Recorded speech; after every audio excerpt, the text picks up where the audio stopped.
কি আপোনালোকে জাবৰ বিকি কিবা পইচা পায় নেকি কেতিয়াবা? এই কথাটো শুনিছে নেকি আপোনালোক?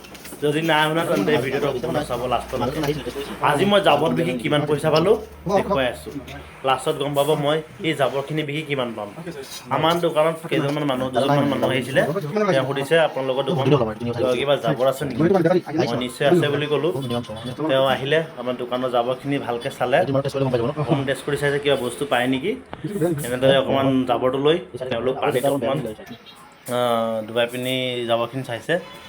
মানে তাতে চাই পিনি দেখিছে কি অকণমান কিবা ওলাব পাৰে, চুকে কোণে ভালকৈ চফা কৰিলে। তো আমি জাবৰবোৰ এনেকুৱা সৰুকৈ পুখুৰী এটা খান্দি থৈছোঁ, তাতে সদায় পেলাই থৈছোঁ জাবৰখিনি। এই জাবৰখিনি ধুনীয়াকৈ মানুহজনে চাফ চিকুণ কৰি গোটেই জাবৰখিনি লৈ গ'ল। এইটো আমাৰ দোকান চাই লওক। আহিব কোমৰাবাৰী কুন্দন জুৱেলাৰী এণ্ড কছমেটিক। এই দোকানটোত আপুনি সকলো ধৰণৰ সোণাৰী বস্তু পাব, লগতে আপুনি কছমেটিকৰ বস্তু পাব। ইয়াত মেৰামতি কৰোৱা হয় সোণৰ ৰূপৰ বস্তু। এই মানুহকেইজন আহিছিলে বৰপেটাৰ পৰা। তেওঁলোকৰ কাম এইটোৱেই, জাবৰখিনি লৈ গৈ তেওঁলোক পৰীক্ষা নিৰীক্ষা কৰি যদি তাৰ পৰা সোণ আৰু ৰূপ যদি আৰু অন্যান্য ধাতু যদি কিবা পায়, তেওঁলোকৰ সেইটো বিকি পিনি তেওঁলোকে প্ৰফিট পায়। এই মানুহজনে কি ধুনীয়াকৈ সকলো চুকেখনৰ পৰা চব জাবৰ একদম এনেকৈ চফা কৰিছে, তেনেকৈ মানুহজনৰ নিজৰ ঘৰে চফা কৰিছে। আমিও ইমান ধুনীয়াকৈ চফা নকৰোঁ কেতিয়াও। চাব লাষ্টত কিমান ধুনীয়াকৈ চফা কৰি দিছে। মানুহজনে কিমান টকা দিলে। আপোনাৰ নামটো কি আছিলে? মোৰ নাম আচ্ছা, কামটো কি কৰে আপোনালোক? কামটো ধৰক আমি এই সোণাৰী দোকানৰ যিবিলাক ঘৰৰ কাম কৰে বা এইবিলাক এই জাবৰ সেইখিনি আপোনালোক কি কৰে? এইটো আমি ধৰক হেৰি আৰু আমাৰ এইবিলাক এটা পদ্ধতি আছে, এইবিলাক মানে কিবা কাম কৰে যে ৰপা চপা অলপ চলপ পৰে, এইবিলাক আমি ওলাও আৰু চফা তফা কৰি আপোনালোক যি এটকা দুটকা তাৰপৰা পাই লয় ন? অলপমান কিছু পইচা অল আছাম চবতে যায় নেকি আপোনালোক? আমি সকলো জেগাতে যাওঁ। তেনেহ'লে বেলেগ সোণাৰী দোকানবোৰে যদি জাবৰবোৰ বিকিবলৈ হয় তেতিয়াহ'লে আপোনাক কেনেকৈ কণ্টেক্ট কৰিব? এইটো আমাক কণ্টেক্ট কৰিবলৈ হ'লে আমাৰ নাম্বাৰটো আছে।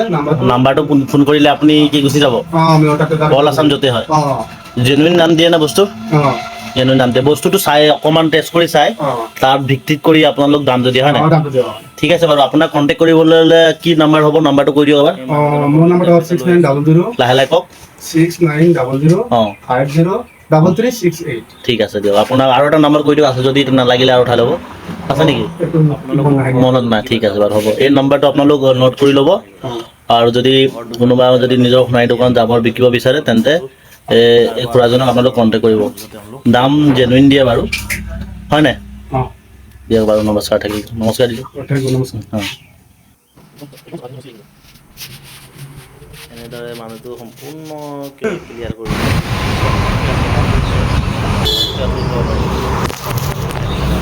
দিয়ক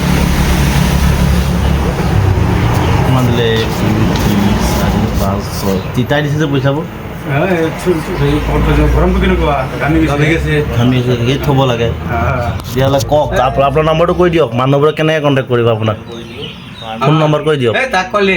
হা? মোক নহয়, বেলেগ মানুহ চাব আপোনাৰ ভিডিঅ'টো।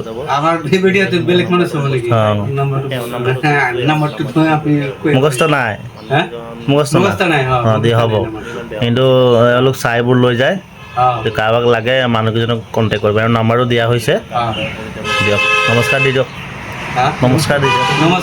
অঁ, জয় আই অসম কৈ দিয়ক। অঁ দিয়ক, ঠিক আছে। নমস্কাৰ কৈছে, জয় আই অসম।